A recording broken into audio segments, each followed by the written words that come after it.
Hello students, today we come to the 19th session in microeconomics and the third in the production chapter series.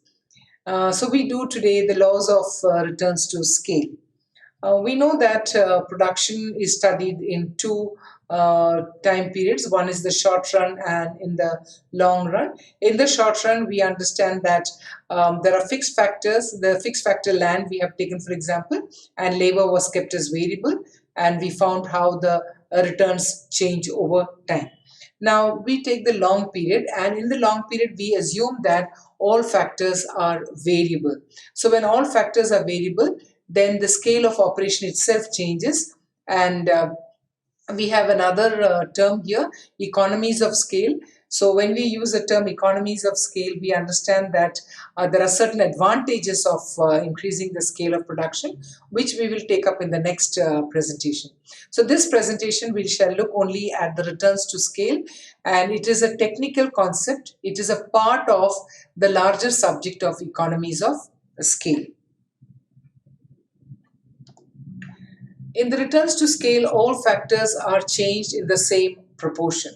So Marshall explains this way: an increase in labor and capital leads generally to improved organization.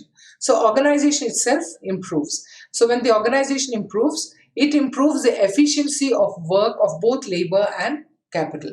So since labor and capital work better now, the result will be that the return will be greater than the way in which we have increased the inputs. So it will be greater than the proportion in which we have increased the inputs. So Alan Young said, increasing return in his article, Increasing Returns and Economic Progress in 1928, he mentioned that how firms can increase their output without increasing the cost proportionately. So it is possible for a firm to increase its output without increasing the cost proportionately.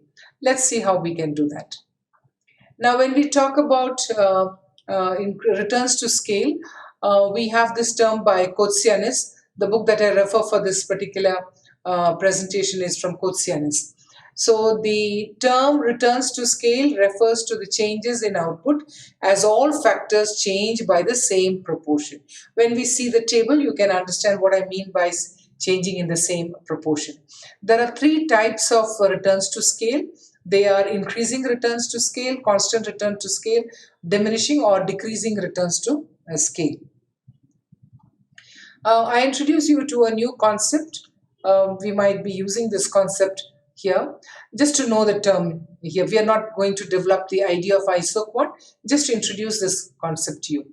Isoquants are like the iso utility or indifference curve, and each isoquant shows the combination of labor and capital that will give a same level of output, because on a same isoquant, on a curve like indifference curve, it will show what are the combinations of labor and capital that can be made, but keeping the output at the same level.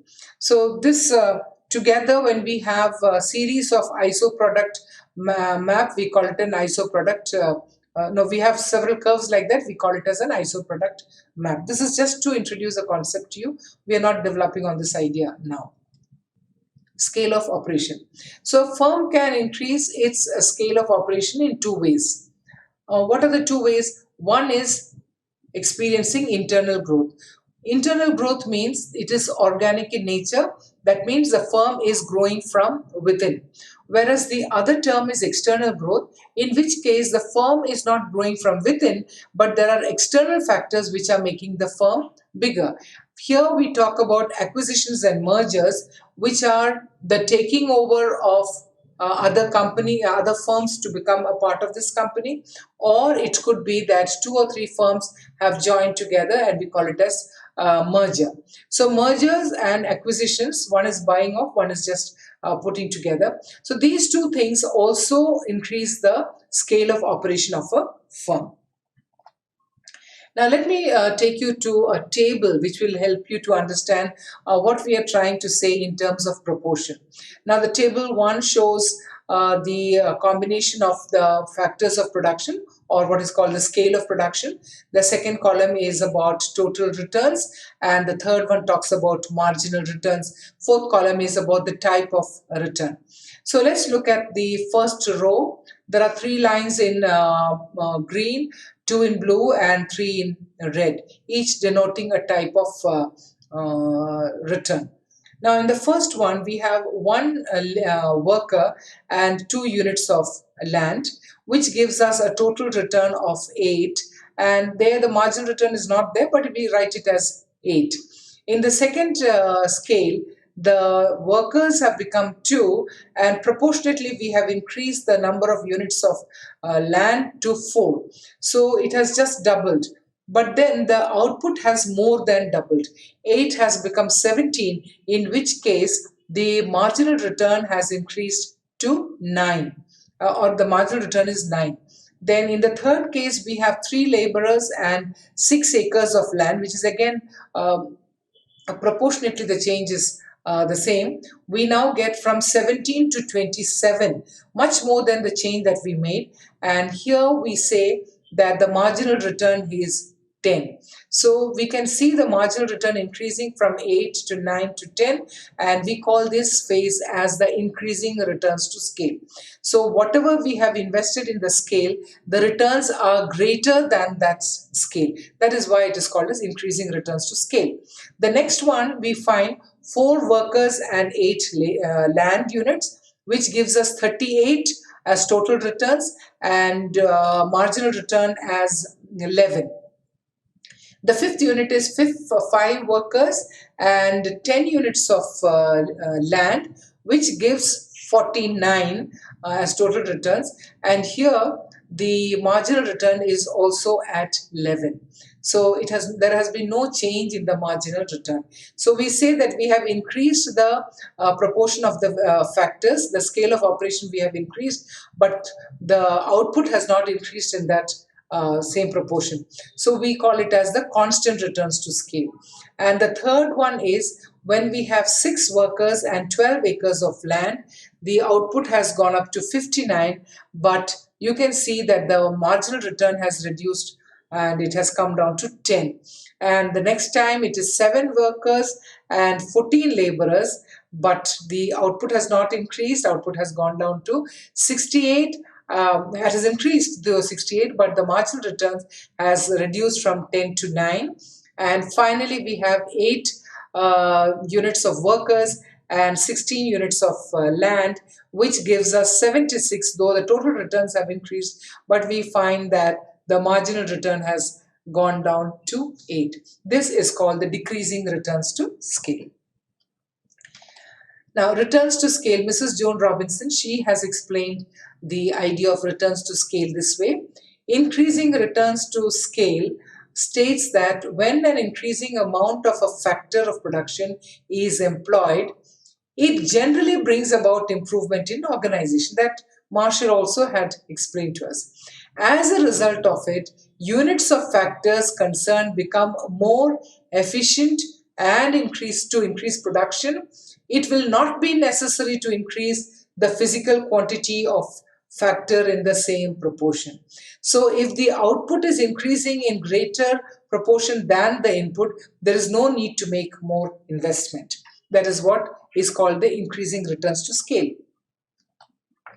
Now, when inputs are doubled, outputs more than double, it is increasing returns to scale. Joan Robinson and Calder in 1935 attribute this to the indivisibility of some factors. And indivisibility of factor could be a machine. A machine may have the capacity to produce 100 kgs of biscuits, for example, but if the machine is used only to produce 25 kgs of biscuits, then definitely that machine, it cannot be divided into producing less of it. The machine will have to be used for 100 units only. So the earlier stages, the machine is larger than the input, the other inputs that we are getting. So when we increase the other inputs, the output will start increasing, which can be utilized fully only when a large quantity of output is produced. However, we should also remember increasing returns to scale will not continue endlessly for any firm. So if you continue to increase the firm size, doesn't mean that the firm will be able to produce more. It may not happen like that, because we saw in the table that constant return was setting in. Now you can see this diagram. In the increasing returns, we need less and less. We need the same amount of input, but it gives more output. You can see the diagram. Movement from A to B indicate that the amount of input has doubled. Combination of input has reached 2K, 2 capital and 2 labor, from 1K to L. So here, the Joan Robinson, Calder, and all of them have used labor and capital to explain production, and not land. So land we take as a representation of capital in the table. So output has increased from 10 to 25. So even without doubling, even by doubling the output, the output has more than doubled. From 10, it has increased to 25. That is, there is a 150% increase, which is more than double of the input that has been increased. Now, constant returns, we understood, when the returns in a given increase in the given proportion, but the output will also increase in the same proportion. So isoquants will be equidistanced from each other. You can see here. So movement from B to C indicates constant return. So what is that? When the input increases from 2 capital and 2 labor to 3 capital and 3 labor, then output changes from 20 to 30. It does not become 20 to 40. So 20 to 40 or 50, it is increasing only from 20 to 30. So which is equal to the change in the input. So when exactly input changes is equal to the output changes, it is called as constant returns to scale. And decreasing returns to scale will happen when we put more input, but the output that we get is lesser than the input. So by doubling the inputs, output increases by less than twice its original 11. So when output increases in smaller proportion than the increase in all the inputs, decreasing returns is supposed to have set in. So the distance between the consecutive multiple isoquants will actually increase. We can see one diagram together. Here, when input changes from 2 capital and 2 labor to 3 capital and 3 labor, then the output has changed only from 18 to 24, which is less than the change in the input. So 20% increase in labor and capital is followed only by 10% increase in output. Then it is called as decreasing returns to scale. You can see all of them in one diagram. Those three returns, increasing returns, constant return, and decreasing return, which we saw in the table and in three separate diagrams, can be shown in one diagram. You can see this particular diagram. You will find 4 isoquants with A, B, C, and D as the point on the line. So what we are seeing here is when labor and capital, on the vertical axis we have capital and the horizontal axis we have labor. So when we combine labor and capital at point A, we are getting Q1 quantity, and when we increase the input to B, then the production, the scale of production has changed, but the output has increased. Instead of 1 unit, the output has increased by 3 units. So that A to B is the increasing returns to scale. Now take the point B to C. What is happening from B to C? The output, the labor and capital has increased from 3 to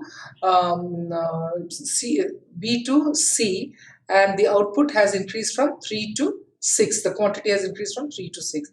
So what we understand here is that there is a constant returns to scale.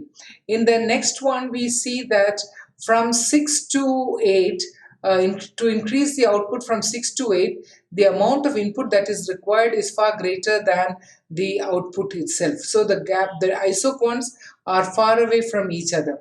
So when isoquants are far away from each other, we mean that we need more inputs to reach that level of output. When the inputs are less, we can see that the isoquants are closer to each other. When they are equidistant or the distance is almost the same, we say that it is constant returns to scale. So thank you. And the next session we shall do is on economies of scale.